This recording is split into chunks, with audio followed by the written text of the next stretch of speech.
ინტერიერის დიზაინის და არქიტექტურის მიმართულებით დაინტერესება გაზრდილი არის, მაგრამ საინტერესო არის ინტერიერის დიზაინის და არქიტექტურის მიმართულებით პროექტ მენეჯმენტის ნაწილი, რომ რამდენად არის დაინტერესება ახალგაზრდების მიერ და რამდენად პრესტიჟული შეიძლება იყოს ამ პროცესებში ესე განათლების მიღება. პრესტიჟული კი არა, აუცილებელი არის.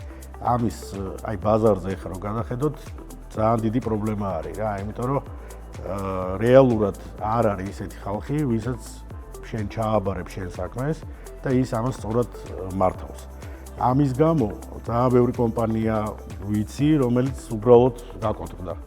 იმიტომ რომ სწორად ვერ მართეს პროცესები რა. იცით რა არის, ყველამ უნდა თავის საქმე აკეთოს. ზუსტად რო გეგმავ ყველაფერს. აი შედეგებს ღებულობ უკვე სულ სხვანაირს რა.